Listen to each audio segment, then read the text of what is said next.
My, oh my, what a wonderful day.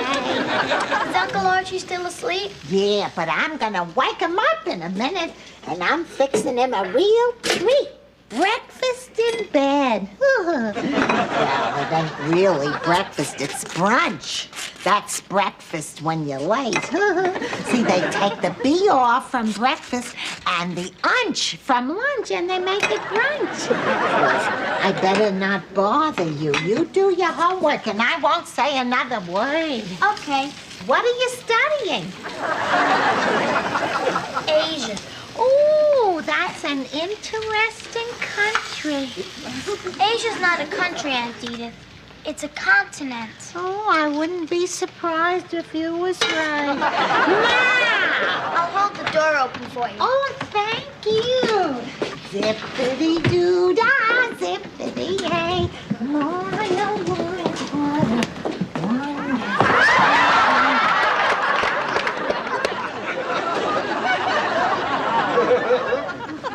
I was just bringing you breakfast in bed. Well, go right ahead. It'll be a lovely surprise for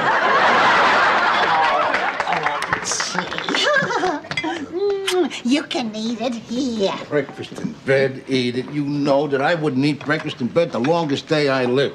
There's only two things you're supposed to do in bed, and one of them sleep. What's the other one?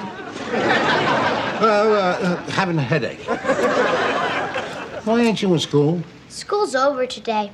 Oh, did you salute the flag today? Yes? Well, you didn't say prayers in class, huh?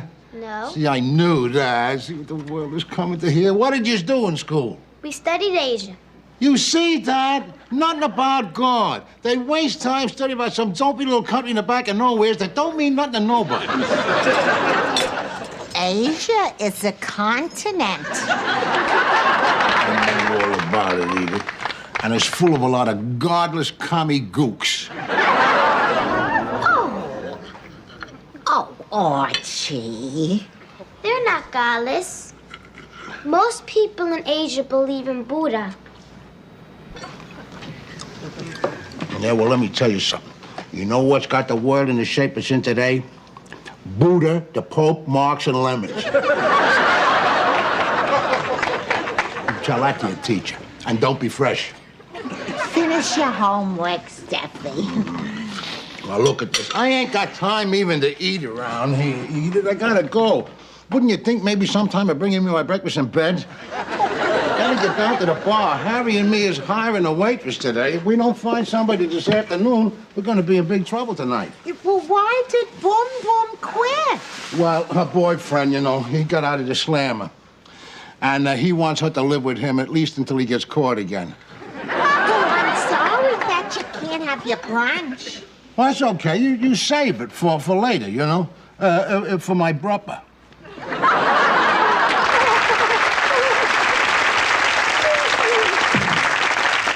Well, you got one hell of a nerve, hiring a guy all by yourself. Geez, when I think of them two weirdos you nearly hired before we got Boom Boom. They was only weird to you. They'd have been weird to Dracula. One of them looked like a big mean bird, and the other one looked like a little mean dog. Well, the one I hired looks like that. Hi. Oh, hi. Hey, listen, you know, I really like to talk to the help myself, you know, before they... Archie? Please? Used to know each other? Sort of. Oh, Denise. Gee. Oh, hey. You didn't forget. No, Denise, no, I didn't forget nothing. No, I mean, gee, well, how could I forget that night, you know? You remember that?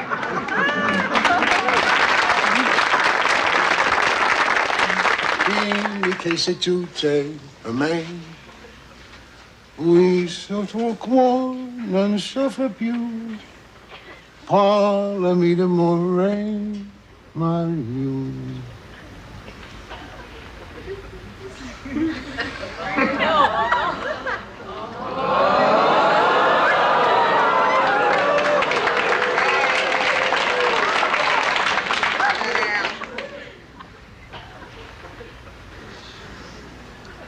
Holy gee.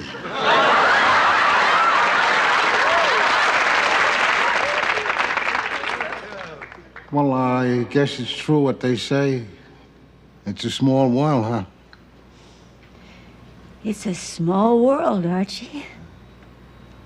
Used to know each other. You changed, huh? Oh, I changed my hair. Yeah. Used to know each other. Harry, why don't you go check the stock, huh? I already did. Yeah, it's the hair you changed, yeah. But you know, I don't remember what color it was. Yeah, I don't, yeah. Neither do I. You don't remember? Hey, where did you two meet? Harry, why don't you put some of that blue stuff in the toilets? I already did. Oh, I know something you ain't already did. What? Get the hell out of here. Well, Denise, come on, sit down, sit down, sit down. thanks, I mean, Arch. you know, like you say, huh? Take the load off, huh? Yeah. Harry, don't stand there giving me the orphan Annies, huh? Just get lost. Well, I heard Kelsey's became Archie's, but I never dreamed that you were the Archie. Oh, yeah, I'm not he, him. Well, whoever. So, I guess I'm working for you, huh? Yeah, well, Denise, I don't know, Oh, hey, Archie. Please don't think that what happened, you know, between us... What didn't happen between That's us. right, that's right. I really need the job. So, if it wouldn't, you know, bother you...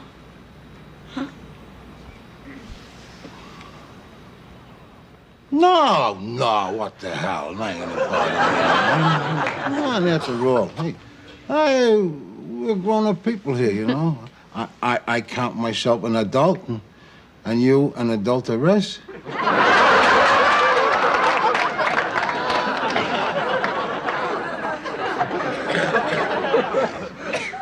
So, I mean, whatever happened back then, I mean to say, what didn't happen back then, that ain't got nothing to do with what's happening now.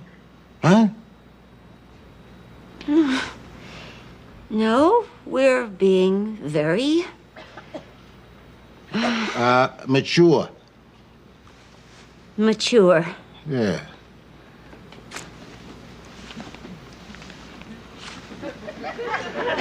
You're still awful sweet, Archie. Hey, some things never change, huh? Oh, I love you, Archie. Oh. I love you, I love you, I love you, I love you.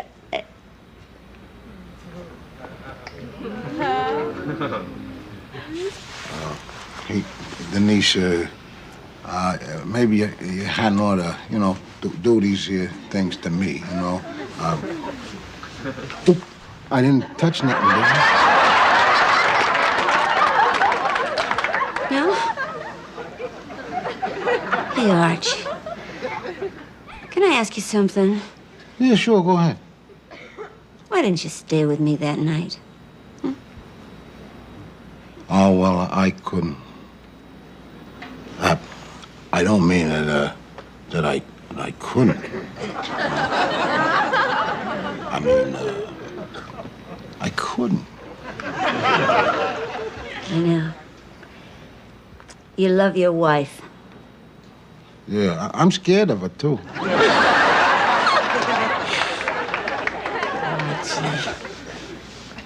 guy like you? Well, I am. Denise,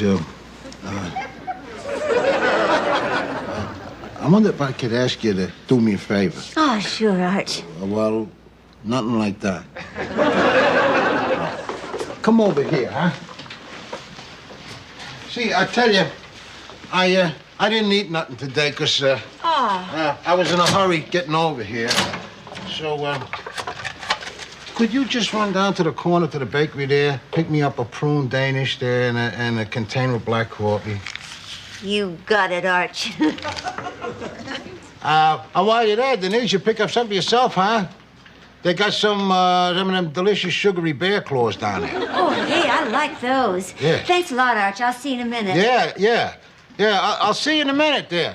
Yeah. Hey, and thank you, Denise. Oh, my God.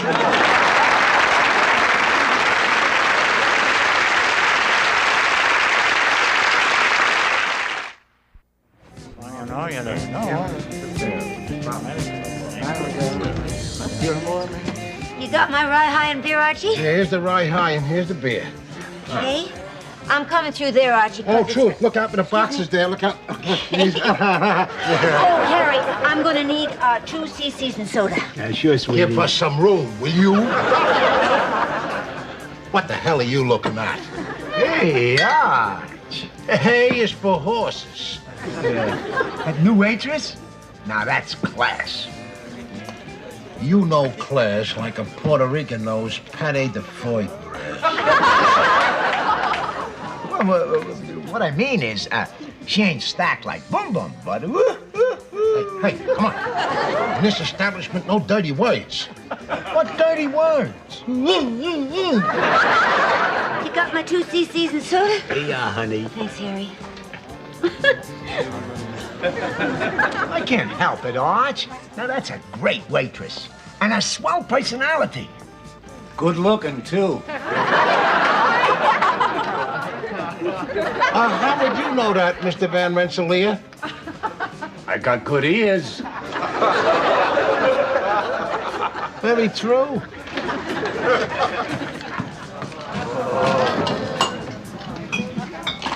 Hey, Arch.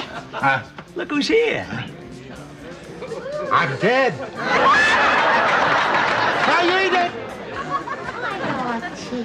Hey, Edith!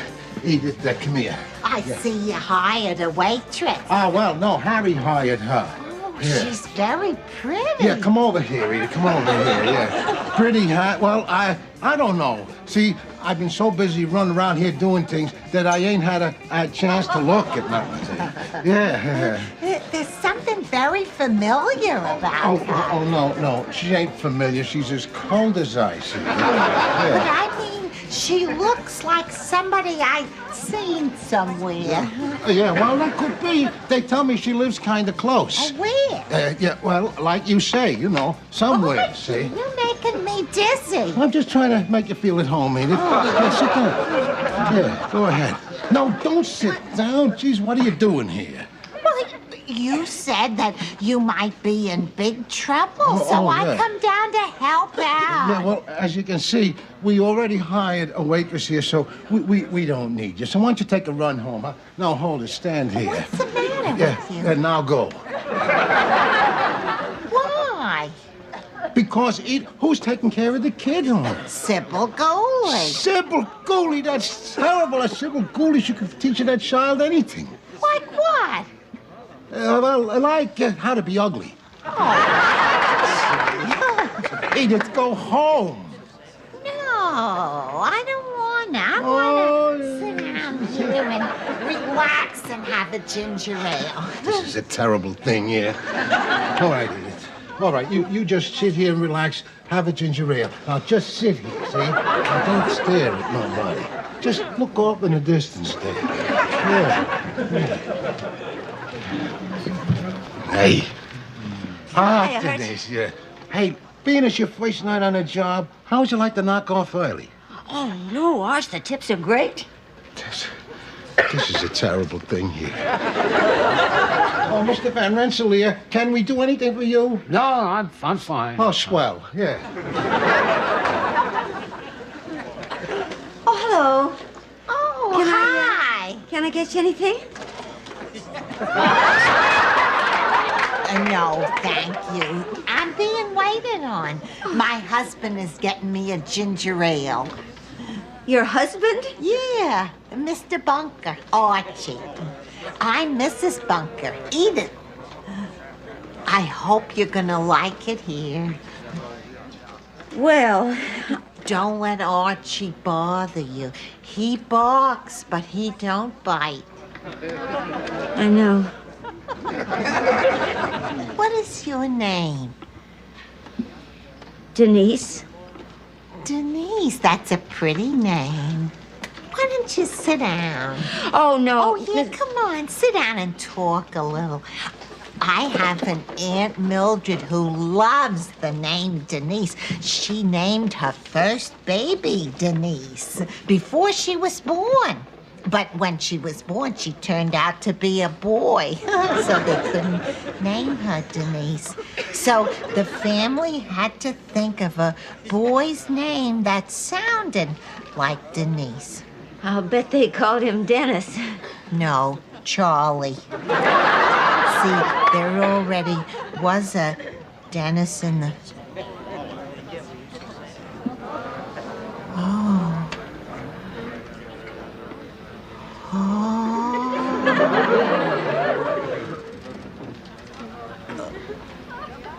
You're the one. Miss Bunker, no matter what you think, nothing ever happened between Archie and me.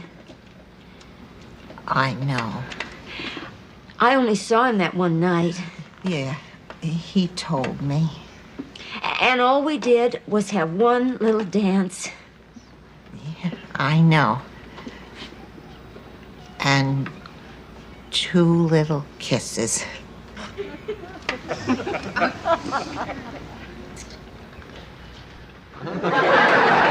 over there, they're talking. And I bet they're talking about me. I blame this on you. Don't blame it on me. Am I supposed to blame it on Mayor Koch? Hey, Mr. Van Rensselaer here. Do me a favor, will you tune in on them 2 over there? Tell me what they're saying. The waitress said all you could do was dance. What did my wife say? She said she knows. Mrs. Bunker, I think your husband is a wonderful man, and I like him a lot. Likewise, I'm sure. But liking him doesn't mean that I have any romantic feelings for him. Oh, that's good. But I'm gonna leave anyway. Oh, you don't have to. I can get another job. Easy.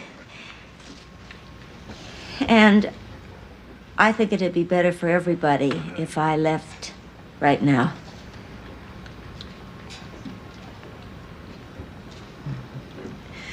Denise, I'm very glad I met you because I've always wanted to thank you. Why? Ever since that time, Archie and me have been closer than ever. Thank you.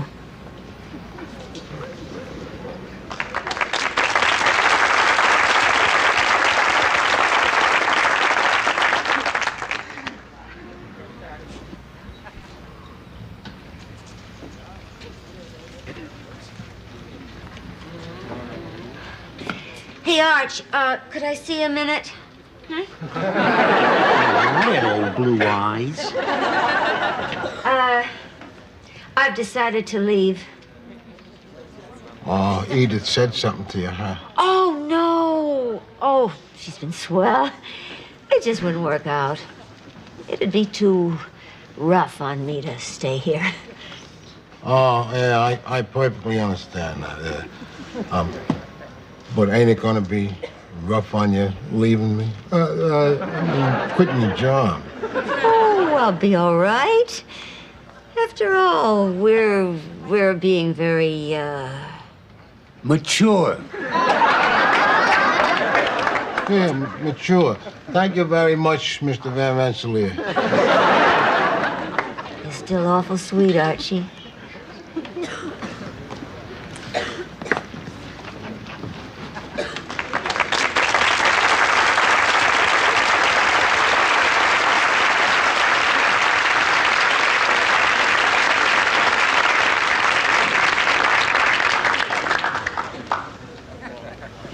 Here's your ginger ale there, Edith, darling. Listen, I gotta tell you, I'm really very sorry that you had to bunk into that girl. But don't worry. Ain't gonna happen no more. I let her go. Yeah, I had to, Edith. God, she's so stuck on me. You know, she used to work in Manhattan. And now she come out to Queens to work with me. No, Jesus, it's like Chloe, through the black of night. You know, I gotta go where you are. Yeah. If it's wrong or right, I gotta go where you are. Yeah. As long as you understand it, you don't have to sing it, dear. I understand. Yeah, good. And I ain't gonna think about it no more. It's like you always say, what was, and what is, and what's gonna be is gonna be, and now is. And we ain't gonna worry about what's gonna be, and we're gonna forget about what was. When did I say that? Oh, when we got rid of the roaches. You're a pip, you know that? You are a real pip.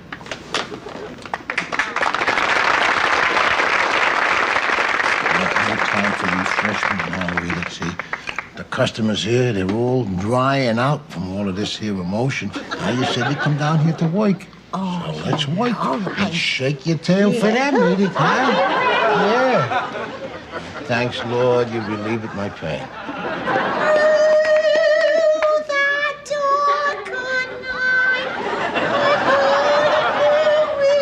Oh, Lord.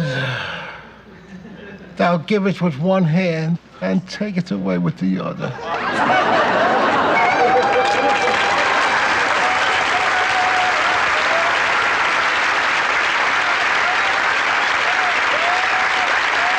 The morning light filtered through the curtains of the Bunker household, casting a soft glow over the familiar furniture that had seen decades of life, laughter, and the occasional spirited debate. Archie and Edith sat by the piano, their voices lifting in a harmony that was as much a part of the house as the floorboards themselves. They sang of a time that felt more certain, a time when the world seemed to make more sense to them. Boy, the way Glenn Miller played, they began, their voices carrying the weight of nostalgia and the warmth of shared memories. Songs that made the hit parade, Guys Like Us, We Had It Made. Those were the days. They continued the melody, their faces brightened by the simple joy of the music. And you knew where you were then. Girls were girls, and men were men.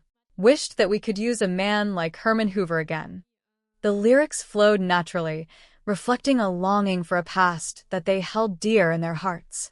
They sang of a time when they did not need a welfare state, when everybody pulled his weight. Cheer, old, lost, sour, and great. Those were the days. It was a moment of pure connection, a testament to their long years together. As the song faded, Edith felt a burst of cheerful energy. She began to hum a different tune, one that felt bright and full of promise. Zippity-doo-dah, zippity-I, she sang, her voice light and airy. My, oh my, what a wonderful day.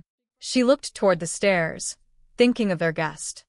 She wondered aloud if Uncle Archie was still asleep. She decided that she was going to wake him up in a minute because she was fixing him a real treat. She planned to bring him breakfast in bed, though she quickly corrected herself. No, it is not really breakfast, it is brunch, she explained to the empty kitchen. That is breakfast when you are late. She found the logic quite simple and delightful. See, they take the letter B off from breakfast and the unchanged from lunch, and they make it brunch.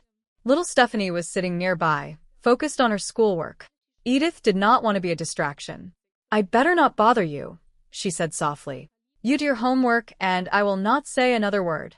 But her curiosity got the better of her, as it often did. "Okay, what are you studying?" she asked. Stephanie looked up and replied that she was studying Asia. Edith smiled, thinking she understood. "Oh, that is an interesting country," she remarked.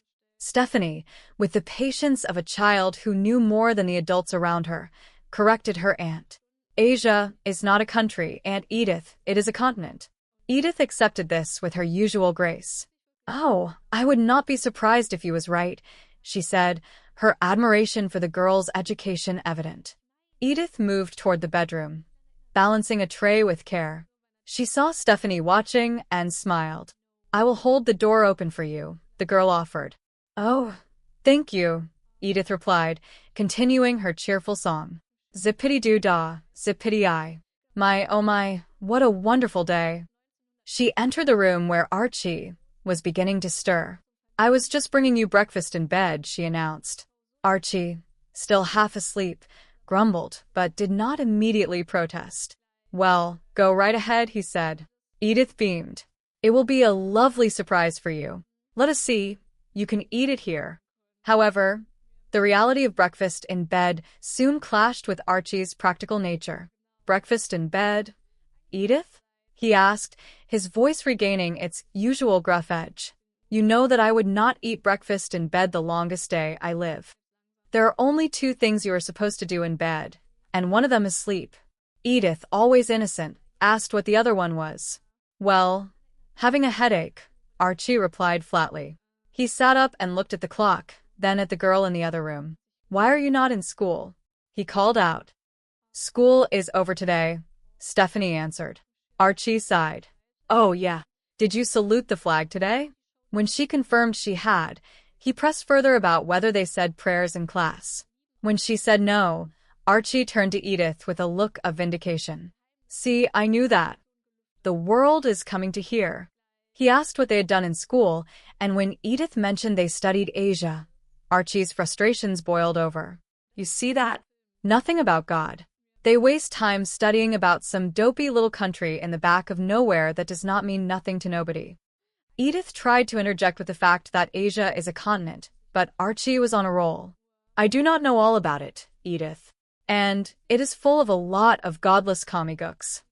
Edith, ever the voice of gentle correction, reminded him that they were not godless, and that most people in Asia believe in Buddha.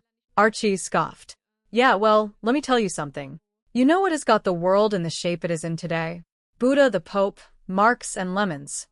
He told Stephanie to tell that to her teacher and warned her not to be fresh before telling her to finish her homework. Archie stood up, his mind shifting to the day's responsibilities. "Well, look at this. I have not got time even to eat around here, Edith. I have got to go."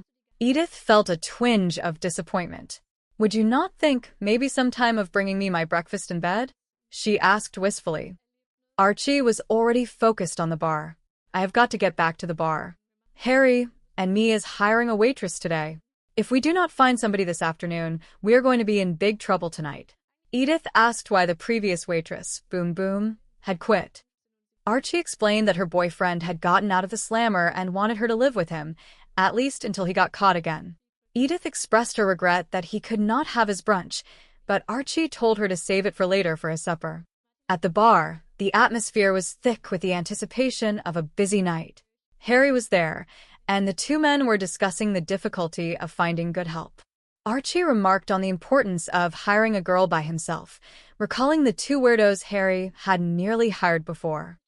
Harry defended them, saying they were only weird to Archie. "They would have been weird to Dracula," Archie countered. "One of them looked like a big mean boy, and the other one looked like a little mean dog." Just then, a woman walked into the bar. She was poised and had an air of familiarity about her. "Hi," she said simply.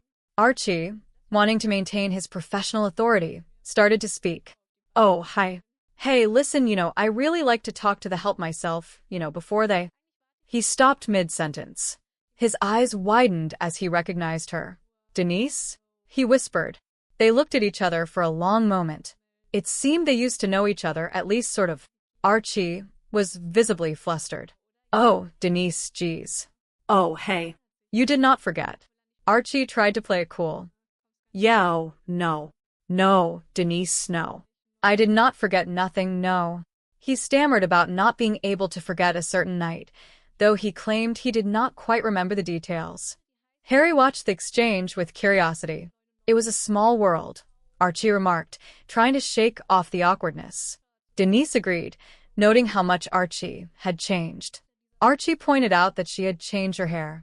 Harry, ever the meddler, asked where they had met. Archie, desperate to get Harry away, told him to go check the stock and then to put some of that blue stuff in the toilets.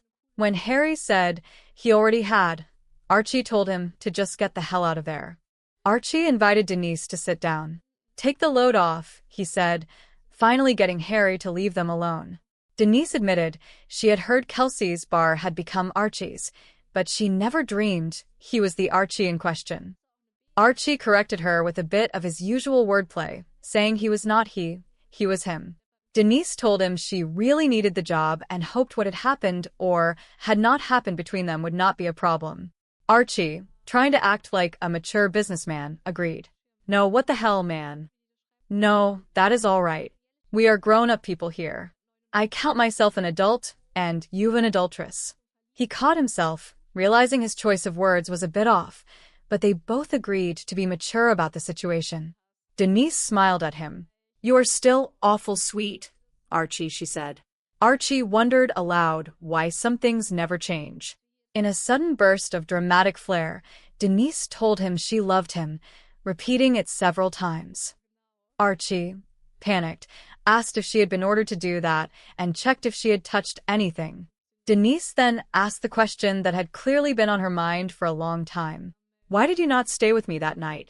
Archie struggled for an answer. Oh, well, I could not. I do not mean that I could not, I could not. Denise nodded knowingly. I know. You love your wife. Archie admitted he was a bit scared of her too. Archie, feeling the need for a distraction, asked Denise to do him a favor. He explained that he had not eaten all day and asked her to go to the bakery on the corner to get him a prune Danish and a container of black coffee. He even told her to get herself something, like one of those delicious sugary bear claws.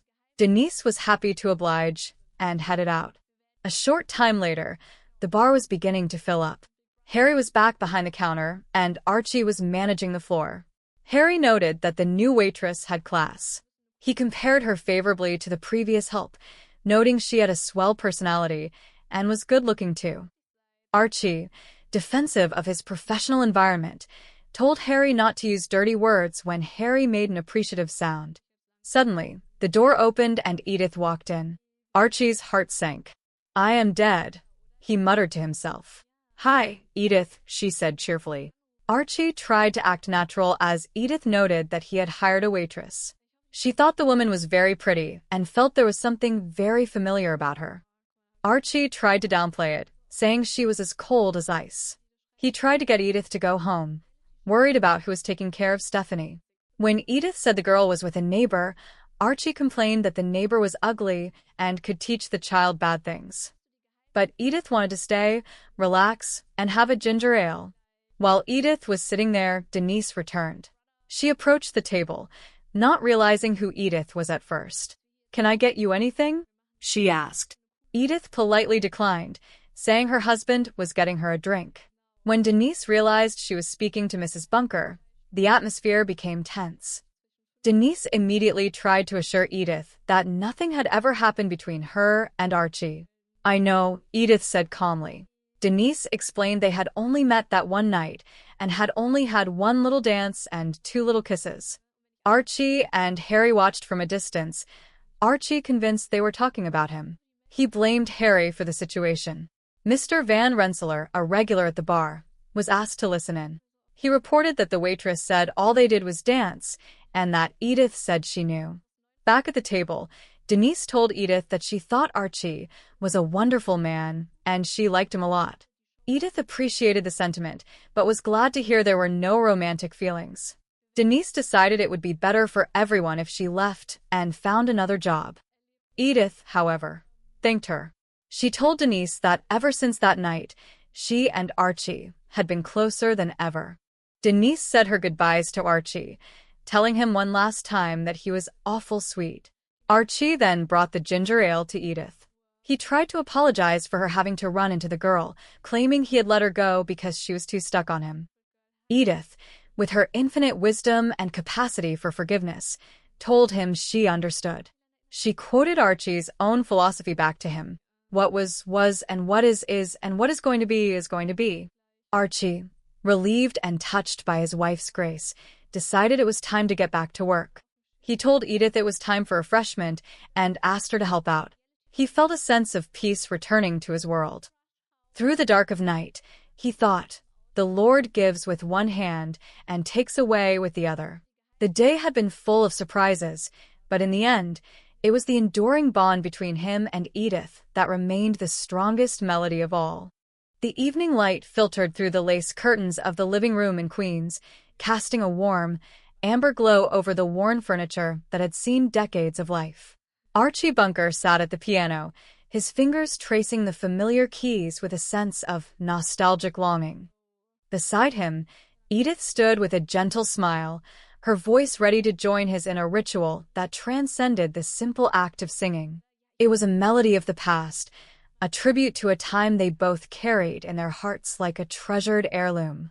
They began to sing together, their voices blending in a way that only years of marriage could produce. Boy, the way Glenn Miller played, Archie sang with a robust resonance. Songs that made the hit parade, Edith added, her voice high and fluttering like a bird in spring. Guys like us, we had it made. They harmonized, their eyes meeting for a brief second of shared understanding.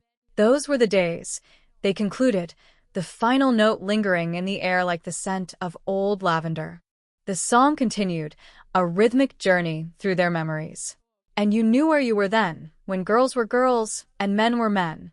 They sang of a world that felt more certain, a world where they wished they could use a man like Herbert Hoover again.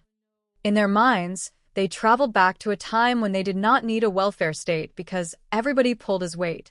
It was a song for the cheer, the old, the lost, the sour, and the great. Those were indeed the days. As the final echoes of the piano died away, the atmosphere shifted to the bright, energetic morning of a new day. The sun was high, and the world outside was buzzing with the ordinary sounds of the neighborhood. Inside the Bunker household, the spirit of optimism was captured in a different tune.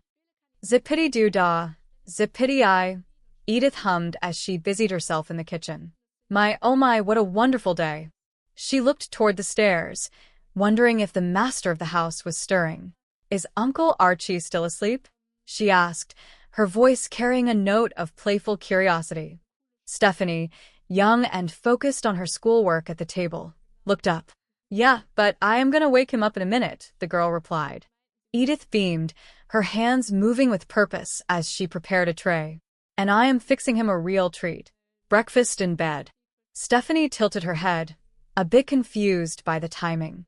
No, it is not really breakfast, it is brunch. Edith paused, her brow furrowing slightly as she considered the term. That is breakfast when you are late, she explained with a logical air. See, they take the letter B off from breakfast and the unchanged from lunch, and they make it brunch. She turned back to her task, realizing she might be distracting the young student. I better not bother you, Edith said softly. You do your homework, and I will not say another word. But curiosity got the better of her, as it often did. Okay, what are you studying? She asked, leaning in. Asia, Stephanie answered simply. Oh, that is an interesting country, Edith remarked, her eyes widening with genuine interest. Asia is not a country, Aunt Edith, Stephanie corrected gently. It is a continent. Edith did not miss a beat, her expression remaining one of pleasant surprise. Oh, I would not be surprised if you was right, she said, showing her characteristic humility and willingness to learn from the younger generation. As the moment passed, Edith prepared to head upstairs. Wow, Stephanie exclaimed, moving to assist. I will hold the door open for you. Oh, thank you, Edith replied, her heart full of gratitude for the small gesture. She began her ascent, the tune returning to her lips. Zippity-doo-dah, zippity-I. My, oh my, what a wonderful day. She entered the bedroom where Archie was just beginning to stir from his slumber. I was just bringing you breakfast in bed, she announced with a flourish.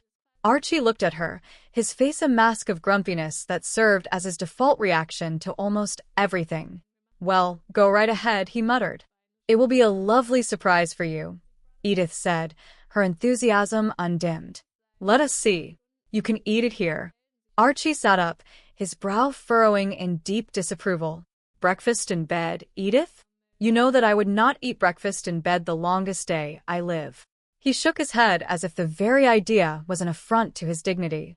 There are only two things you are supposed to do in bed, and one of them is sleep. Edith looked at him, her eyes wide with innocent inquiry. What is the other one? She asked. Archie did not hesitate. Well, having a headache, he replied dryly.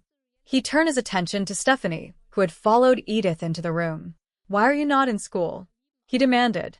School is over today, Stephanie explained. Archie grunted, his mind immediately jumping to his usual concerns about the state of the nation. Oh yeah, did you salute the flag today? Yes, Stephanie answered.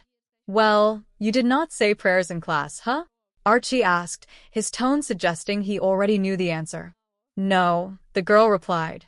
See, I knew that, Archie said, looking at Edith as if confirming a dire prophecy. The world is coming to hear. He turned back to Stephanie. What did you do in school? We studied Asia, Stephanie said. Archie threw his hands up in frustration. You see that? Nothing about God. They waste time studying about some dopey little country in the back of nowhere that does not mean nothing to nobody. Asia is a continent, Stephanie corrected him once again. Archie waved a dismissive hand. I do not know all about it, Edith, and it is full of a lot of godless communist gooks. Oh, Archie, Edith interjected softly, trying to bridge the gap of understanding. They are not godless.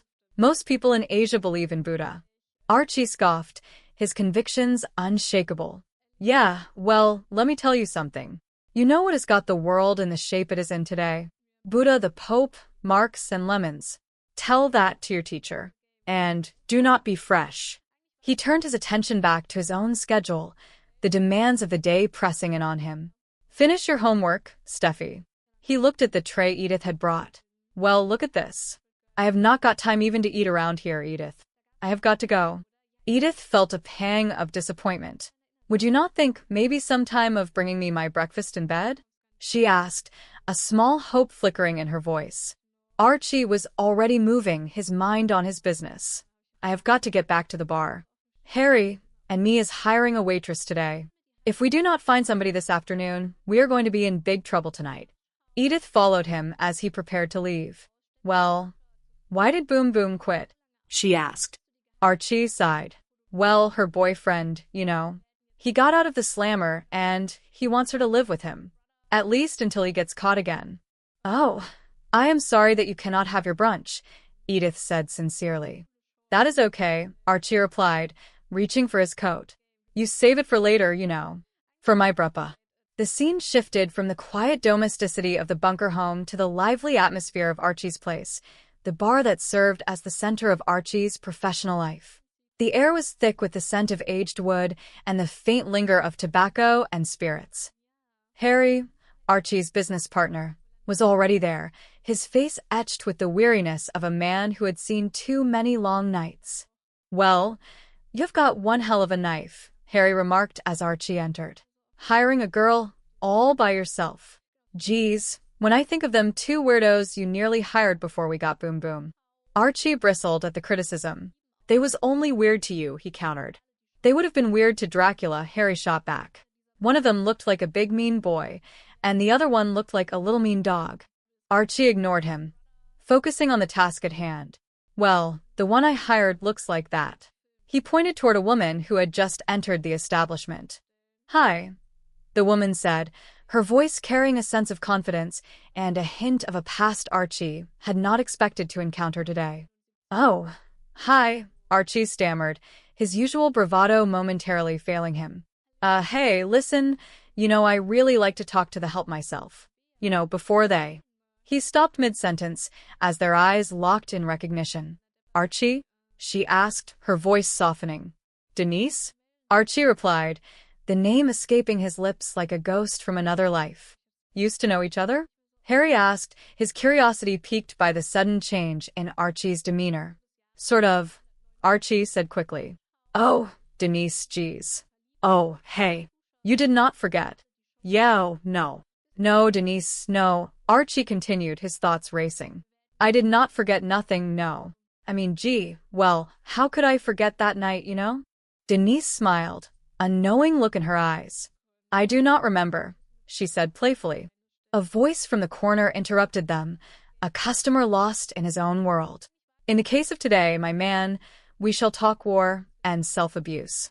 Follow me to Monterey, my man."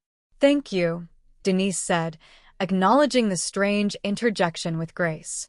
"Oh, gee," Archie said, trying to regain his footing. "Well, I guess it is true what they say. It is a small world, huh?" "It is a small world," Archie, Denise agreed. "Used to know each other," Archie repeated to himself, observing the woman before him. You changed, huh?" "Oh, I changed my hair. Yeah," Denise said, touching the locks of her hair. "Used to know each other," Harry muttered, still trying to piece it together. Harry, why do you not go check the stock, huh?" Archie suggested, wanting some privacy. "I already did," Harry replied, not moving an inch. "Yeah, it is the hair you changed. Yeah," Archie said to Denise, ignoring Harry. "But, I do not remember what color it was." "Yeah, I do not." "Neither do I." "You do not remember?" Harry asked, incredulous. "Hey, where did you two meet?" "Harry, why do you not put some of that blue stuff in the toilets?" Archie barked, his patience wearing thin. "I already did," Harry said. "Oh, I know something you have not already did," Archie retorted. What? Harry asked. "Get the hell out of here," Archie commanded. With Harry finally retreating, Archie turned back to Denise. "Well, Denise, come on, sit down, sit down, sit down." "Oh, thanks, Arch," she said, taking a seat at the bar. Like they say, huh? "Take the load off, huh?" Archie said, his tone softening. He looked back at Harry, who was still hovering. "Harry, do not stand there giving me the orphan, Denise, huh? Just get lost." Once they were relatively alone, Denise looked around the bar. "I heard Kelsey's became Archie's," she said. "But I never dreamed that you were the Archie." "Oh, yeah, Archie said with a touch of pride. "I am not he, I am him." "Well, whoever," Denise laughed. "So, I guess I am working for you, huh?" "Yeah, well, Denise, I do not know," Archie said, his mind clouded by the complexity of their shared history. "Oh, hey, Archie," Denise said, sensing his hesitation. "Please do not think that what happened, between us." "What did not happen between us?" Archie corrected her quickly. That is right, Denise agreed. "I really need the job. So, if it would not, bother you, huh?" No, what the hell? Man," Archie said, trying to sound modern and unbothered. "No, that is all right. Hey, we are grown-up people here, I count myself an adult, and you an adulteress." He paused, realized what he had said, and tried to smooth it over. "I mean, whatever happened back then, to say what did not happen back then, that has not got nothing to do with what is happening now, huh?" "No, we are being very mature," Denise said. "Mature?" Archie echoed. "Yeah. You are still awful sweet, Archie," Denise said, her eyes twinkling. Why? "Some things never change, huh?" A sudden outburst of affection came from the back of the room as a customer cheered. "Oh, I love you, Archie. I love you. I love you. I love you. I love you." Hey, Denise," Archie said, clearing his throat. "Maybe you had an order, to do these things to me, I did not touch nothing, did I?" No? "Hey, Arch, can I ask you something?" Denise asked, her expression becoming more serious. "Yeah, sure, go ahead," Archie said. Why did you not stay with me that night? She asked softly. Archie looked away, his voice quiet. Oh, well, I could not.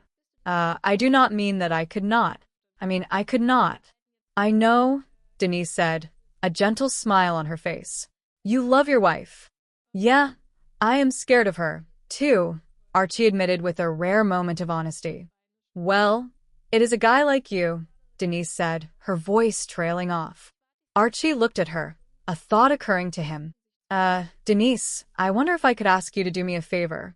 Oh, sure, Arch, she said readily. Well, nothing like that, Archie said, gesturing for her to come closer. Come over here, huh? See, I tell you, I did not eat nothing today because I was in a hurry getting over here. So, could you just run down to the corner to the bakery there? Pick me up a prune Danish there and a container of black coffee. You got it, Arch, Denise said, standing up. And while you are there, Denise, you pick up something for yourself, huh? Archie added. They have got some of them delicious sugary bear claws down there. Oh, yeah, I like those, Denise said, her face lighting up. Thanks a lot, Arch. I will see you in a minute. Yeah, I will see you in a minute there, Archie said. And thank you, Denise. As she left, Archie let out a long breath. Oh, my goodness. Thank you. He turned back to the bar duties as Barney, a regular customer, approached. You got my rye high and beer, Archie? Yeah. Here is the rye high and here is the beer, Archie said, sliding the drinks across the counter. Okay, I am coming through there, Archie, Barney said, navigating the space. Oh, true, look out for the boxes there. Look out, Archie warned. Harry returned to the main area. Oh, Harry, I am going to need 2 seasoned soda, a customer called out. Yeah, sure, sweetie, Harry replied. Give us some room, will you? He looked at Archie. What the hell are you looking at? Hey, Arch, Barney said, catching Archie's attention. Hey is for horses, Archie snapped back. That new waitress? Barney continued, ignoring the jab. Now, that is class. You know class like a Puerto Rican knows patata foie gras. Well, what I mean is, she is not stacked like boom boom, but hoo. Hey, come on, Archie said, his voice firm. In this establishment, no dirty words. What dirty words? Barney asked, confused. Hoo. You got my 2 seasoned soda? Harry asked, returning with the drinks. Here you are, honey, Archie said to the customer. I cannot help it, Arch, Barney said. Now, that is a great waitress and a swell personality. Good looking, too. How did you know that, Mr. Van Rensselaer? Archie asked, turning to another regular who had been sitting quietly. I have got good ears, the man replied. Very true, Archie said. Hey, Arch, look who is here, Barney said, pointing toward the door. Archie's heart sank. I am dead, he whispered. Hi, Edith. Barney greeted her. Hi, Archie, Edith said, her face bright as she walked toward her husband. Edith, come here, Archie said, his voice urgent. I see you hired a waitress, Edith said, looking toward where Denise had been. Oh, well, no, Harry hired her, Archie lied quickly. Oh, she is very pretty, Edith observed. Yeah, come over here, Edith, come over here. Yes, Archie said, trying to steer her away. Pretty, huh? Well, I do not know. See, I have been so busy running around here doing things that I have not had a chance to look at nothing. There is something very familiar about her, Edith said, her brow furrowing in thought. Oh, no. She is not familiar, Archie said defensively. She is as cold as ice. But, she looks like somebody I have seen somewhere, Edith insisted. Yeah, well, it could be, Archie said. They tell me she lives kind of close. Where? Edith asked. Well, like you say, somewhere, see, Archie said, his words becoming a jumble. You're making me dizzy, Edith said. I am just trying to make you feel at home. Edith, Archie said, desperate now. Sit down. Go ahead. No, do not sit down. Geez, what are you doing here? Well, you said that you might be in big trouble, Edith reminded him. So I come down to help out. Yeah, well, as you can see, we already hired a waitress here, Archie said. So we do not need you. So, why do you not take a run home, huh? No, hold it, stand here. What is the matter with you? Edith asked. Now go, Archie commanded. Why? Edith asked, her feelings starting to get hurt. Because Edith, who is taking care of the kid. Archie asked, referring to Stephanie. Simple Gully, Edith answered. Simple Gully, that is terrible, Archie said. As simple Gully as you can teach that child anything. Like what? Edith asked. Well, like how to be ugly, Archie said, his frustration boiling over. Oh, Edith said, her voice small. See? Edith, go home, Archie said. No, I do not want to, Edith said with a rare flash of stubbornness. I want to sit down here and relax and have a ginger ale. This is a terrible thing here, Archie muttered to himself. All right, Edith. All right, you just sit here and relax. Have a ginger ale. Now just sit here, see? Now do not stare at my body. Just look off in the distance there. Yeah. Denise returned from the bakery, her presence immediately shifting the energy of the room once more. Hey, she said, her voice cheerful. Hi, I heard, Archie said quickly. After this, yeah. Hey, being it is your first night on the job, how would you like to knock off early? Oh, no, Arch. The tips are great, Denise said, her enthusiasm for the new job apparent. This is a terrible thing here, Archie whispered to the air. Oh, Mr. Van Rensselaer, can we do anything for you? Denise asked the man in the corner. No, I am fine, he replied. Oh, swell, yeah, Denise said. She then noticed Edith sitting at the bar. Oh, hello. Oh, hi, Edith said. Can I get you anything? Denise asked politely. No, thank you, Edith said. I am being waited on. My husband is getting me a ginger ale. Your husband? Denise asked, her eyes widening. Yeah, Mr. Bunker, Archie, Edith explained. I am Mrs. Bunker, Edith. I hope you're going to like it here. Well, Denise started, but Edith continued. Do not let Archie bother you, Edith said kindly. He barks, but he does not bite. I know, Denise said softly. What is your name? Edith asked. Denise, the woman replied. Denise, that is a pretty name, Edith said. Why do you not sit down? Oh, no, Denise said, feeling the weight of the situation. Oh, yeah, come on, sit down and talk a little, Edith encouraged. I have an Aunt Mildred who loves the name Denise. She named her first baby Denise before she was born. But when she was born, she turned out to be a boy. So they could not name her Denise. So the family had to think of a boy's name that sounded like Denise.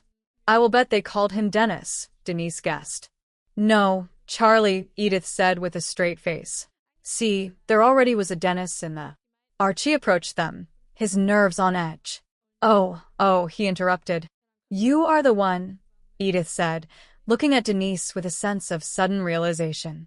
Mrs. Bunker, no matter what you think, nothing ever happened between Archie and me, Denise said, her voice filled with sincerity.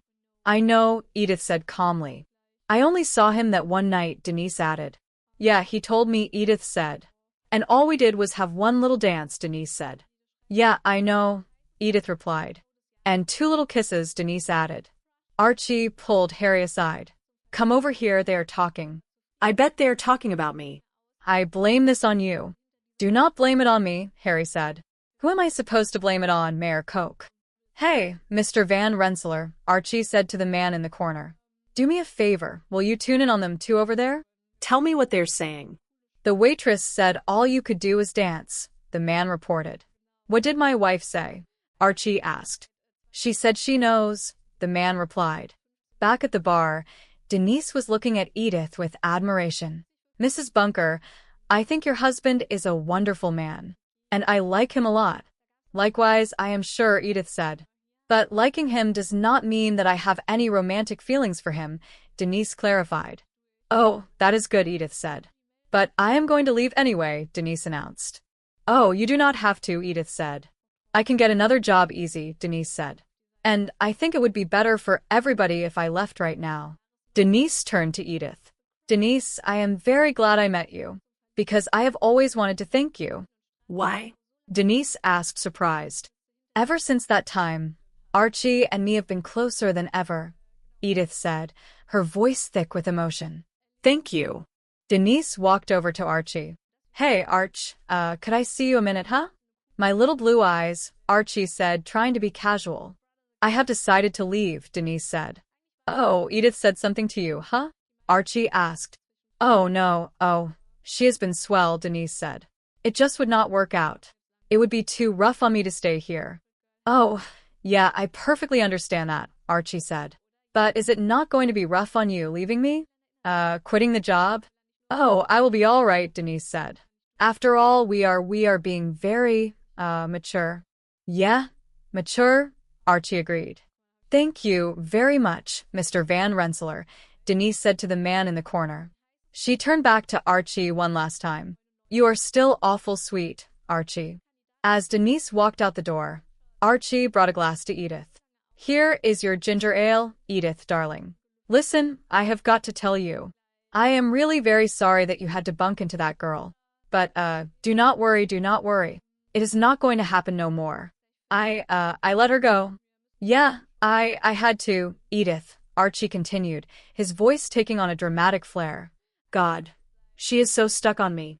You know, she used to work in Manhattan, and now she come out to Queens to work with me, you know? Jesus, it is like Chloe. Through the black of the night, you know? I have got to go where you are. If it is wrong or right, I have got to go where you are. As long as you understand it, you do not have to sing it, dear, Edith said with a gentle smile. I understand, Archie said, and I am not going to think about it no more. It is like you always say, what was, and what is, and what is going to be, and now is. So we are not going to worry about what is going to be, and we are going to forget about what was. When did I say that? Edith asked, her eyes twinkling. Oh, when we got rid of the roaches, Archie reminded her. Oh, Edith laughed. You were tempting, was you not? You are a real pimp. Archie looked around the bar, ready to get back to work. It is time for refreshment now, Edith, see. The customers here, they are all drying out from all of this here emotion. Now you said you would come down here to work, so let us work. Shake your tail for them, Edith, huh? Yeah, Edith said, her spirit as bright as ever. Archie looked up toward the ceiling, a moment of silent prayer, or perhaps just exhaustion. Thanks, Lord. You relieved my pain. Through the dark of night. O Lord, thou givest with one hand and takest away with the other. The bar continued its steady hum of conversation and the clinking of glasses. The lives within its walls moved forward, anchored by the familiar and the enduring bonds of family and memory. In the heart of Queens, the Bunkers found their way through the complexities of the present, always carrying a piece of the past with them, finding humor and humanity in every shared song and every small act of grace. The audience in the studio, having watched the story unfold, offered their live responses, their laughter and applause a testament to the universal truths captured in the simple, everyday lives of Archie and Edith Bunker. The sun filtered through the curtains of a modest house in Queens, casting a golden glow over a world that felt as though it belonged to a different era. There was a melody in the air, a phantom echo of a time when life seemed simpler and the lines of society were drawn with a heavier ink. Boy, the way Glenn Miller played those songs that made the hit parade. Those were the melodies that defined a generation, providing a soundtrack for guys who felt like they had it made. It was a time when the world was predictable, and you knew exactly where you stood. In that era, girls were girls and men were men. There was a shared sense of nostalgia, a collective wish that the country could use a man like Herbert Hoover once again. In those days, there was no need for a welfare state because every individual pulled his own weight. It was a time of cheers, old traditions, and greatness, even if there was a touch of sourness for those who could not keep up. Those truly were the days. Inside the household, the atmosphere was thick with the scent of coffee and the gentle hum of a new morning. Edith moved through the kitchen with a light heart, singing softly to herself about a wonderful day. Her voice carried the tune of Zippity-doo-dah, Zippity-I, expressing a genuine joy that the world was beginning anew. She turned her attention to the young girl sitting at the table, her niece Stephanie, who was buried in her schoolbooks. Edith asked if Uncle Archie was still asleep. Stephanie confirmed that he was, but Edith had a plan to wake him up in a minute. She was fixing him a real treat, breakfast in bed. However, she corrected herself quickly, explaining that it was not really breakfast, but rather brunch. She explained the etymology of the word with a whimsical smile, noting that when you are late, they take the letter B from breakfast and the ending from lunch to create brunch. Edith encouraged Stephanie to focus on her homework, promising not to say another word to distract her. Curiosity got the better of her, however, and she asked what the young girl was studying. Stephanie replied that she was studying Asia. Edith found this fascinating, calling Asia an interesting country. With the patience of a child correcting an elder, Stephanie explained that Asia was not a country, but a continent. Edith, never one to be bothered by being wrong, simply remarked that she would not be surprised if the girl was right. As Stephanie prepared to leave, Edith held the door open, her heart still full of the morning song. Upstairs, the heavy silence of the bedroom was broken by Edith's cheerful entrance. She announced that she was bringing him breakfast in bed. Archie, shifting under the blankets, told her to go right ahead, though his voice lacked the enthusiasm she felt. He remarked that it would be a lovely surprise, but his natural cynicism soon took over. When she suggested he eat it right there, Archie became adamant. He declared that he would not eat breakfast in bed as long as he lived. In his mind, there were only two things a person was supposed to do in bed. One of them was sleep, and the other was having a headache. His attention soon turned to Stephanie, who had wandered into the room. He questioned why she was not in school, and she explained that school was over for the day. Archie, ever the patriot in his own peculiar way, asked if she had saluted the flag. She confirmed she had. However, when he asked if they had said prayers in class, and she replied in the negative, Archie felt his worldview being confirmed. He lamented that the world was going to ruin. He was frustrated that the school spent time studying Asia, which he described as a dopey little country in the back of nowhere that meant nothing to nobody. When Stephanie corrected him again, stating that Asia was a continent, Archie dismissed her knowledge. He claimed it was full of godless people, but Edith gently interjected, noting that most people in Asia believed in Buddha. Archie scoffed, blaming the state of the world on a mixture of Buddha, the Pope, Marx, and lemons. He told Stephanie to tell that to her teacher and warned her not to be fresh before sending her back to her homework. Archie's mood was hurried. He complained that he did not even have time to eat because he had to get to the bar. He and Harry were hiring a waitress that day, and if they did not find someone by the afternoon, they would be in big trouble by nightfall. Edith asked why the previous waitress, Boom Boom, had quit. Archie explained that her boyfriend had been released from prison and wanted her to live with him until he got caught again.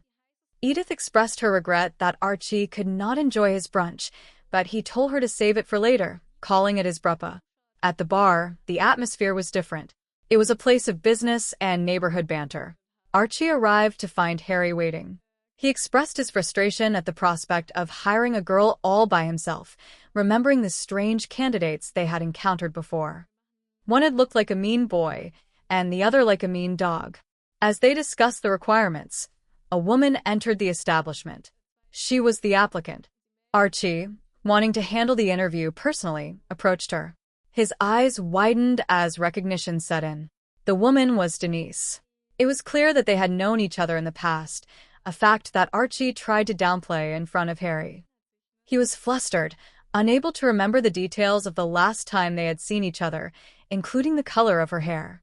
He tried to get rid of Harry by suggesting he check the stock or clean the toilets, but Harry had already completed those tasks. Finally, Archie told Harry to simply get out of the way. Once they were alone, Archie invited Denise to sit down. She remarked that she had heard the bar had changed owners, but never dreamed that Archie was the one in charge. Denise told him not to worry about what had happened between them in the past, or rather, what had not happened. Archie tried to act like a mature adult, though he stumbled over his words, accidentally calling her an adulteress before correcting himself. They both agreed to be mature about the situation. Denise noted that Archie was still sweet, a comment that seemed to unnerve him. As they talked, the weight of their shared history hung in the air. Denise asked why Archie had not stayed with her that night years ago. Archie struggled to find the words, eventually admitting that he loved his wife, though he added with a hint of his usual humor that he was also scared of her. Sensing the awkwardness, Archie asked Denise for a favor. He explained that he had not eaten all day and asked her to go to the bakery on the corner to get him a prune Danish and black coffee. He even told her to get something for herself, suggesting a bear claw. Later that evening, the bar was in full swing. Harry was busy serving drinks, and Denise was proving to be an excellent waitress. Harry commented on her class and personality, which Archie tried to ignore. However, the situation became complicated when Edith arrived at the bar. She had come down to help, fearing that Archie was in trouble. Archie tried to send her home, concerned about who was watching Stephanie. Edith explained that a neighbor, whom Archie referred to as a simpleton, was looking after the child. Edith noticed the new waitress and commented on how pretty she was. She also felt a sense of familiarity, though Archie tried to convince her that she was mistaken. Eventually, Denise approached their table. Edith introduced herself as Mrs. Bunker, the wife of the owner. She told Denise not to let Archie's barking bother her, as he did not bite. The two women began to talk, and Edith shared a long, rambling story about her Aunt Mildred and the name Denise. The conversation eventually turned to the past. Denise, wanting to clear the air, told Edith that nothing had ever happened between her and Archie, aside from one dance and 2 small kisses. Archie, watching from across the room, was anxious. He asked another patron, Mr. Van Rensselaer, who had sharp hearing, to tell him what they were saying. When he learned that they were discussing the dance, his anxiety only grew. However, the outcome was not what Archie expected. Denise decided that it would be better for everyone if she left the job.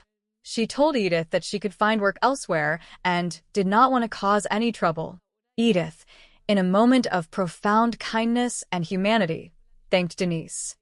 She explained that since that night years ago, she and Archie had become closer than ever. After Denise left, Archie approached Edith with a ginger ale. He lied, claiming that he had let Denise go because she was too infatuated with him. He compared her pursuit of him to a dramatic song, needing to go where he was, whether it was right or wrong. Edith, seeing through him but choosing to embrace the peace, told him he did not have to sing. She accepted that what was in the past stayed in the past. She remarked that they should not worry about what was going to be, and they should forget about what was. The night ended with a sense of resolution. Archie encouraged Edith to start working, telling her to shake her tail for the customers. As the music played and the evening wound down, there was a feeling of relief. The challenges of the past had been faced with a mix of humor and grace. The values of family and loyalty remained the bedrock of their lives, proving that even in a changing world, some things were worth holding on to. The audience in the studio responded with warmth, recognizing the simple, enduring truths of human connection and the enduring spirit of those who lived through those days. The sun had a way of creeping into the living room of the Bunker household, casting long, golden fingers across the worn furniture that had seen decades of laughter, arguments, and quiet moments. It was a morning that felt like a bridge between the past and the present, a time when memories seemed to hum in the very air. Archie and Edith sat together, their voices rising in a familiar harmony that echoed the sentiments of a generation. They sang of the days when Glenn Miller played the kind of songs that made the hit parade, a time when guys like them felt they had it made. Those were the days they cherished, when the world felt certain, when girls were girls and men were men. They shared a wistful longing for a leader like Herman Hoover again, reflecting on a time before the welfare state, when everybody pulled their own weight. It was a song of nostalgia, a blend of cheer and a slightly sour but great longing for the old and the lost. As the final notes faded, the house remained filled with a sense of zippity-doo-dah, zippity-eye. It was, by all accounts, a wonderful day. Edith, with her ever-present bustle and a heart of pure gold, looked toward the stairs. She asked if Uncle Archie was still asleep. Stephanie, the bright young girl who had brought a new spark into their lives, confirmed that he was, but she was planning to wake him up in a minute. Edith was fixing him a real treat, breakfast in bed. However, she corrected herself with a giggle, explaining it was not really breakfast, but brunch. Stephanie looked puzzled, asking for clarification. Edith explained with her characteristic logic that brunch is what you have when you are late for breakfast. She told the girl that they simply take the letter B from breakfast and the unchanged from lunch, and they make it brunch. It was a simple, delightful explanation that made perfect sense in Edith's world. She told Stephanie to continue with her homework and promised not to say another word to bother her. But curiosity got the better of Edith, as it often did, and she asked what the girl was studying. Stephanie replied that she was studying Asia. Edith's eyes lit up, calling it an interesting country.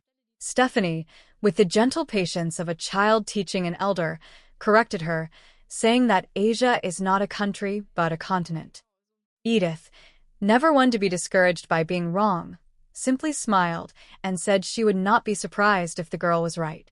With a tray in hand, Edith headed toward the bedroom, Stephanie holding the door open for her. The cheerful tune of Zippity Doo-Dah followed her. She entered the room where Archie lay, intending to bring him his breakfast in bed. Archie, however, was not one for such luxuries. He told her to go right ahead and leave it, but he insisted he would not eat breakfast in bed for as long as he lived. In his mind, there were only two things a person was supposed to do in bed. One was sleep, and the other was having a headache. He noticed Stephanie was still in the house and asked why she was not in school. When told that school was over for the day, he asked if she had saluted the flag. She confirmed she had. But when he asked if they had said prayers in class and she said no, Archie felt his world tilting. To him, it was a sign that the world was going to pieces. He asked what they had actually done in school, and when Stephanie mentioned studying Asia, Archie scoffed. He complained that they wasted time studying some dopey little country in the back of nowhere that meant nothing to nobody. Stephanie again tried to explain that Asia is a continent, but Archie dismissed it, claiming he knew all about it and that it was full of godless people. Edith gently intervened, noting that most people in Asia believe in Buddha. Archie, in his classic style, blamed the shape of the world on a mixture of Buddha, the Pope, Marx, and lemons. He told Stephanie to tell her teacher that and warned her not to be fresh before sending her back to her homework. Archie's mind was already elsewhere. He had no time to eat. He had to get to the bar. He and Harry were hiring a waitress that day, and if they did not find someone by the afternoon, they would be in big trouble for the night shift. Edith asked why the previous waitress, Boom Boom, had quit. Archie explained that her boyfriend had gotten out of the slammer and wanted her to live with him, at least until he got caught again. Edith expressed regret that Archie could not have his brunch, but he told her to save it for later, calling it his bruppa. At the bar, the atmosphere was thick with the scent of stale beer and the anticipation of a busy night. Harry was skeptical of Archie's ability to hire a waitress on his own, reminding him of the two strange candidates they had almost hired before Boom Boom. Archie defended his choices, though Harry insisted one had looked like a big mean boy and the other like a little mean dog. Then a woman walked in. She was striking, with an air of familiarity that stopped Archie in his tracks. He tried to maintain his professional owner persona, telling Harry he wanted to talk to the help himself. But the woman looked at him and said one word, Archie. Her name was Denise. As they looked at each other, the years seemed to fall away. They had known each other once, or sort of known each other. Archie was visibly flustered, trying to pretend he had not forgotten anything about that one night, even though his memory was clearly hazy. Denise mentioned she had changed her hair, which Archie used as an excuse for his lack of immediate recognition. Harry, ever the curious partner, tried to linger and find out where they had met. Archie, desperate for privacy, kept giving Harry menial tasks like checking the stock or putting blue cleaner in the toilets.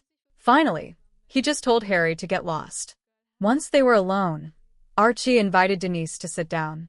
She admitted she had heard Kelsey's had become Archie's, but she never dreamed he was the Archie in question. She was looking for a job and hoped that what had happened between them in the past, or rather what had not happened, would not make things awkward. Archie, trying to be the bigger person, declared that they were grown-up people. He called himself an adult and, in a typical Archie slip of the tongue, called her an adulteress. He quickly moved past it, saying that whatever happened back then had nothing to do with the present. They agreed to be very mature about the situation. Denise looked at him with a soft smile, telling him he was still sweet and that some things never change. Archie was overwhelmed by the sudden influx of emotion and the complicated nature of his own feelings. He asked her to do him a favor, to go to the bakery on the corner and pick up a prune Danish and some black coffee for him, as he had not eaten all day. He even told her to get a sugary bear claw for herself. As Denise left, Harry returned, commenting on the new waitress and her undeniable class. Archie tried to maintain his dignity, but he was clearly rattled. Then, the one person he was most worried about appeared, Edith. Edith arrived at the bar, noticing the new waitress immediately and commenting on how pretty she was. Archie tried to play it cool, claiming he had been too busy to even look at her. Edith felt there was something familiar about the woman, but Archie tried to distract her, telling her she was making him dizzy. He asked why she was even there, and Edith explained she had come down to help because he had mentioned being in trouble. Archie tried to send her home, using the excuse of who was taking care of Stephanie. Edith told him that Barney Hefner was looking after the girl, but Archie made a joke at Barney's expense. Edith insisted on staying, wanting to sit down and have a ginger ale. The tension rose when Denise returned. She and Edith began to talk. Denise realized she was speaking to Archie's wife, and Edith introduced herself with her usual warmth. Edith mentioned her Aunt Mildred and a long story about the name Denise, which Archie tried to interrupt. Denise, wanting to clear the air, told Edith that nothing had ever happened between her and Archie, that they had only had one night with a dance and 2 little kisses. Archie was horrified that this was being discussed openly. He tried to blame the whole situation on Harry. In a quiet corner, Edith and Denise continued their conversation. Denise told Edith that Archie was a wonderful man and that she liked him a lot, but she clarified that she had no romantic feelings for him. Despite this, Denise decided it would be better for everyone if she left. She could get another job easily, and she did not want to cause any friction in the Bunker marriage. Edith, in her infinite wisdom and kindness, thanked Denise. She explained that ever since that night years ago, she and Archie had actually been closer than ever. It was a testament to Edith's capacity for forgiveness and her understanding of the man she loved. Archie, seeing Denise preparing to leave, approached her. She told him she was moving on, and while he tried to act like it was his decision, it was clear he was relieved. He returned to Edith with her ginger ale, offering a clumsy apology for the encounter. He lied, claiming he had to let Denise go because she was too stuck on him, comparing her pursuit of him to a dramatic song. Edith smiled, accepting his explanation with a heart full of love. She told him she was not going to think about it anymore. She quoted Archie's own philosophy: what was, what is, and what is going to be is going to be. Archie, confused, asked when he had said that, and Edith reminded him it was when they got rid of the roaches. The moment of tension passed, replaced by the familiar rhythm of their lives. Archie, feeling the weight of the day lift, told Edith it was time to get to work. He encouraged her to help out with the customers, who he claimed were drying out from all the emotion. As they moved into their respective roles, Archie felt a deep sense of gratitude. He whispered a prayer of thanks, acknowledging that the Lord gives with one hand and takes away with the other, but in the end, he was exactly where he was supposed to be, surrounded by the people who truly knew him and loved him anyway. The bar filled with the sounds of clinking glasses and chatter, a lively scene in the heart of Queens. It was a day of small misunderstandings and great reconciliations, a day that proved that even when the past comes knocking, the strength of a true bond can weather any storm. And as the night went on, the memory of the song they sang that morning remained, a reminder that while those were the days, these days, right here and now, were pretty good too. The sun filtered through the curtains of the living room in Queens, casting a warm, amber glow over the worn furniture that had seen decades of family life. Archie Bunker and his wife, Edith, sat at their upright piano, their voices blending in a familiar harmony that echoed the nostalgia of a bygone era. They sang of the way Glenn Miller played, and the songs that had made the hit parade.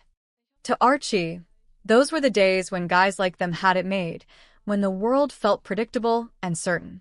He sang with a robust conviction about a time when girls were girls and men were men, expressing a longing for a leader like Herbert Hoover to guide the nation once again. In Archie's memory, people did not need a welfare state because everybody pulled their own weight. It was a song of cheers and sour notes alike, a tribute to the old and the great. As the final notes of their song faded, the house began its daily rhythm. Edith, ever the cheerful soul, hummed a tune as she moved toward the kitchen. She noticed her niece, Stephanie, sitting at the table with her books spread out. Zippity-doo-dah, zippity-I, Edith sang out, her voice rising with genuine joy. She remarked on what a wonderful day it was, her eyes twinkling behind her spectacles. She asked Stephanie if Uncle Archie was still asleep, to which the young girl replied that he was, but she intended to wake him up in a minute. Stephanie explained that she was fixing him a real treat, breakfast in bed. Edith corrected her with a gentle smile, explaining that it was not exactly breakfast, but rather brunch. She leaned in to share the secret of the word, explaining that brunch is what you have when you are late. She told Stephanie that they take the letter B from breakfast and the ending of lunch to create the new word. Edith then decided she would not bother Stephanie anymore, encouraging her to focus on her homework while promising not to say another word. However, her curiosity got the better of her, and she asked what Stephanie was studying. Asia, Stephanie answered simply. Edith nodded thoughtfully, commenting that Asia was a very interesting country. Stephanie quickly corrected her aunt, explaining that Asia was a continent, not a country. Edith, never one to let a factual error dampen her spirits, admitted that she would not be surprised if Stephanie was right. A moment later, Archie appeared, grumbling as he moved toward the bed. Edith, eager to please, held the door open for him, receiving a brief thank you. She announced that she was bringing him breakfast in bed, telling him to go right ahead and enjoy the lovely surprise. She suggested he could eat it right there, but Archie was resistant. He told Edith that as long as he lived, he would never eat breakfast in bed. He declared that there were only two things a person was supposed to do in bed, and one of them was sleep. When Edith innocently asked what the other thing was, Archie replied dryly that it was having a headache. Archie then turned his attention to Stephanie, asking why she was not in school. She informed him that school was over for the day. Archie questioned if she had saluted the flag, and when she confirmed she had, he asked if they had said prayers in class. When the answer was no, Archie let out a heavy sigh, claiming the world was coming to an end. He asked what she had learned, and when she mentioned Asia, Archie scoffed. He complained that they were wasting time studying a continent that did not mean anything to anyone, calling it a place full of godless people. Edith gently intervened, pointing out that most people in Asia believed in Buddha and were not godless. Archie, however, was in no mood for nuance. He told them that the shape the world was in today was the fault of Buddha, the Pope, Marx, and lemons. He told Stephanie to tell her teacher that, and warned her not to be fresh. Archie realized he did not have time to eat as he had to get to the bar. He and his partner, Harry, were hiring a waitress that afternoon, and if they did not find someone, they would be in big trouble by nightfall. Edith asked why the previous waitress, Boom Boom, had quit. Archie explained that her boyfriend had been released from prison and wanted her to live with him, at least until he got caught again. Edith expressed her regret that Archie could not finish his brunch, but he told her to save it for later, referring to it as his bruppa. At the bar, Archie was feeling the pressure. He complained to Harry about the difficulty of hiring a girl by himself, remembering the strange candidates they had encountered before. One had looked like a mean boy, and the other like a mean little dog. But as Archie stood there, a woman walked in who was very different from the others. "Hi," she said softly. Archie froze. He tried to maintain his professional demeanor, telling Harry that he liked to talk to the help himself before they were hired. But then he looked closer and realized he knew this woman. Her name was Denise. They had known each other a long time ago, and the recognition hit Archie like a physical blow. Denise smiled, noting that Archie had not forgotten her. Archie stammered, trying to hide his nerves, saying he could never forget that night. However, he quickly tried to backtrack, pretending he did not remember clearly. The atmosphere in the bar shifted as memories of the past hovered in the air. Harry, sensing something was up, asked where the two of them had met. Archie, desperate to get Harry away, told him to go check the stock or put cleaning fluid in the toilets. When Harry insisted he had already done those things, Archie told him to just get lost. Once they were alone, Archie invited Denise to sit down. Denise admitted she had heard that the bar had changed owners, but she never dreamed that the Archie in charge was the same Archie she knew. She told him she really needed the job and hoped that what had happened between them in the past would not be a problem. Archie, trying to sound sophisticated and mature, told her that they were both grown-up people. He called himself an adult and, in a linguistic slip, called her an adulteress. He insisted that whatever had or had not happened back then had nothing to do with the present. They agreed to be mature about the situation. Denise remarked that Archie was still sweet, a comment that clearly flustered him. Archie asked Denise why she had asked if she had an order to do things to him, and she laughed, saying she had not touched anything. She then asked him a question that had clearly been on her mind for years. Why had he not stayed with her that night? Archie struggled for an answer. He eventually admitted that it was because he loved his wife, though he added with a touch of his usual bravado that he was also a little scared of her. Denise seemed to understand, looking at him with a mix of affection and respect. Archie, feeling the need to break the tension, asked Denise for a favor. He explained that he had not eaten all day and asked her to run to the bakery on the corner to get him a prune Danish and a container of black coffee. He told her to get something for herself as well, suggesting one of the sugary bear claws. Denise agreed happily and headed out, leaving Archie alone with his thoughts. As Archie waited, Harry returned, and they continued the business of the bar. A customer named Mr. Van Rensselaer sat nearby, observing the world through his ears. Soon, the door opened again, and Archie's heart sank as he saw Edith walk in. Edith greeted him warmly, and Archie immediately tried to downplay the situation. He told her that Harry had hired the new waitress, not him.